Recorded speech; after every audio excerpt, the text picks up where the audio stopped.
मोहतरम दोस्तों, अस्सलाम वालेकुम। दोस्तों, आज हमने ये बात क्यों कही कि ये मार्केट छोटे दिल वालों का नहीं है।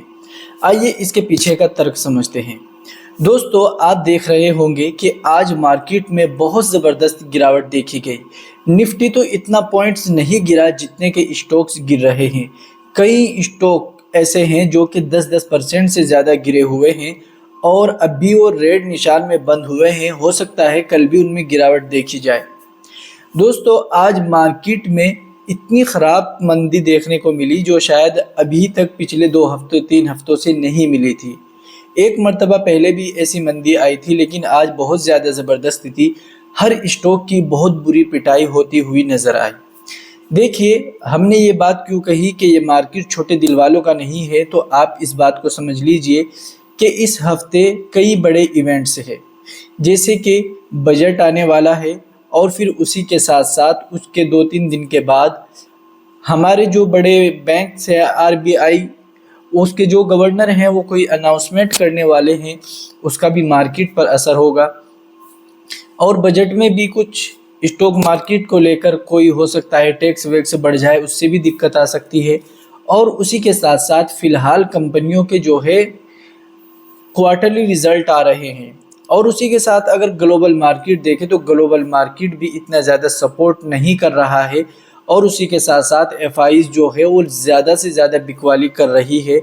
हर दिन वो अपनी जो है वो अपने स्टॉक्स को सेल कर रहे हैं, लेकिन उसके ख़िलाफ़ जो हमारे डीआईज़ हैं, हमारे इंडिया के हैं, वो सब उनसे ज़्यादा अच्छी क्वांटिटी में बाय कर रहे हैं। जब एफआईज बेच रहा है और डीआईज बाय कर रहा है तो मार्केट का पैसा तो वहीं का वहीं है, तो फिर मार्केट को गिरना नहीं चाहिए। उसके बीच में जो ये ब्रोकर्स होते हैं या फिर जो बड़े रिटेलर होते हैं या फिर जो ऐसे लोग होते हैं जो कई कई करोड़ों रुपए में अपनी ट्रेड करते हैं, तो ऐसे लोग भी इस वक्त बिकवाली कर रहे हैं।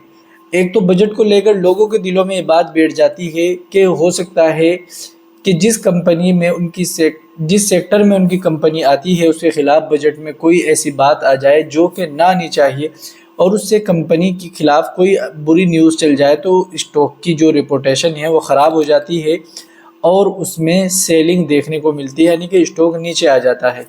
तो इस डर से भी कई लोग इस वक्त मार्केट से निकल जाते हैं। और फिर एक और बड़ा इवेंट से है वो है ट्रंप की तरफ से कुछ कटौती करने की बात की गई थी और कुछ सामान के जो इंडिया से या फिर अमेरिका में, चीन से अमेरिका में जो सामान जाते हैं और भी कई देशों से जो सामान अमेरिका के अंदर जाते हैं उन पर टैक्स लगाने की बातें हो रही है। तो इन चीज़ों से ग्लोबल मार्केट पर असर पड़ेगा और उसका सीधा जो है फिर एशियन मार्केट पर असर पड़ता है और कहीं ना कहीं हमारे इंडियन मार्केट पर भी पड़ता है। तो ये तमाम चीज़ें हैं एक साथ इतनी ज़्यादा इकट्ठा हो रही हैं, तो इसलिए मार्केट में डर का थोड़ा बहुत माहौल है। अगर आप देखें कि कौन सा सपोर्ट रेसिस्टेंस, इस वक्त कोई सपोर्ट नहीं, कोई रेसिस्टेंस नहीं। हो सकता है अगर मार्केट में लोगों के अंदर कॉन्फिडेंस आ जाए तो मार्केट कल से ही बहुत अच्छा आपको चलता हुआ नज़र आए और हो सकता है कि मार्केट आपको 20,000 पर भी नज़र आ सकता है। तो ये दोनों संभावना है। और आपको बताएं कि मार्केट में जो ये बड़े बड़े स्टॉक्स हैं कई गिरते हुए नज़र आए, लेकिन अभी ऐसी न्यूज़ सामने आ रही है कि लार्ज कैप के जितने भी स्टॉक्स हैं उनमें अब आप ख़रीदारी के बारे में सोच सकते हैं। और उसी के साथ साथ आप इस चीज़ को एनालिसिस करिएगा अच्छे से। एक साथ कभी भी किसी स्टॉक में पूरा पैसा नहीं डालना चाहिए, 2-3 स्टॉक्स में डालना चाहिए और थोड़ा थोड़ा करके डालना चाहिए। तो लार्ज कैप में आप देख सकते हैं। और दोस्तों, इसी के साथ आप इस चीज़ का भी ध्यान रखिएगा कि जब तक मार्केट इस तरह का है तो आप कुछ दिन मार्केट में ट्रेड ना करिए। और अगर आपके पोर्टफोलियो में कुछ शेयर पहले से ही हैं तो उनका क्या किया जाए, तो उनका भी आपको कुछ नहीं करना है, उनको छोड़ देना है। जब आपने शुरू में जब आपको रेड निशान नज़र आया तब आपने सेल नहीं किया, तो अब आप इतने लॉस में सेल क्यों करना चाहते हो? उनको सेल मत करना। जैसे ही मार्केट में अच्छी न्यूज़ आती है या कोई अच्छा सपोर्ट मार्केट पकड़ लेती है और उसको रिस्पेक्ट देती है, तो देखना आप बहुत जल्द मार्केट में रिकवरी भी आ जाएगी। तो पोर्टफोलियो जिन्होंने बना रखा है वो बिल्कुल टेंशन ना ले, हाँ, ये ज़रूर देख लें कि आपके स्टॉक्स जो हैं वो जो आपके पोर्टफोलियो में हैं वो क्वार्टरली कैसे रिज़ल्ट आ रहे हैं उनके, और उनके फंडामेंटल्स कैसे हैं, तो उस चीज़ पर आप नज़र ज़रूर रखिएगा।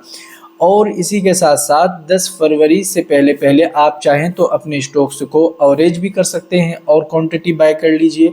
इस वक्त डाउन है स्टॉक्स, तो आपके स्टॉक बहुत अच्छे से अवरेज हो जाएंगे और आगे आने वाले 3-4 महीने जो हैं वो बड़े ज़बरदस्त होंगे। अगर 10 फरवरी तक मार्केट सही हो जाता है ना, तो फिर 10 फरवरी से लेकर आगे अगस्त सितंबर तक मार्केट में बहुत अच्छा मोमेंटम रहेगा, खासकर स्टॉक्स के लिए। लेकिन स्टॉक्स अच्छे होने चाहिए, चुनिंदा स्टॉक्स होने चाहिए जिसमें आप एनालिसिस करें। आप खुद से करिए, चार्ट पैटर्न को समझिए और कैंडल स्टिक को समझिए, फंडामेंटल करना सीखिए। हर चीज़ आपको सीखनी चाहिए, समझनी चाहिए, तभी आप कुछ फ़ायदा कमा सकते हैं। इसी के साथ साथ अगर आप ये तमाम चीज़ें हमसे सीखना चाहते हैं तो हमने ज्वाइन बटन में तमाम वीडियोस डाल रखे हैं, आप जाकर तमाम चीज़ें एक ही जगह पर सीख सकते हैं, बहुत फ़ायदा होगा। और नॉर्मल हिसाब से हमने वीडियोस बना रखे हैं। और एक बात, अगर आप हमारे साथ फ्री में जुड़ना चाहते हैं जिससे आप हमसे पूछ भी सके कि कौन सा स्टॉक अच्छा है, कौन सा बुरा है, या फिर आप हमारी रहनुमाई चाहते हैं, तो आप हमारे लिंक से अपना अकाउंट ओपन करिए। आपको डिस्क्रिप्शन में हमारे स्टॉक्स अकाउंट का लिंक मिल जाएगा। उस पर क्लिक करने के बाद आप अपना मोबाइल नंबर डालिए और अपने आधार कार्ड, पैन कार्ड डालिए और इस तमाम चीज़ें सबमिट कर दीजिए।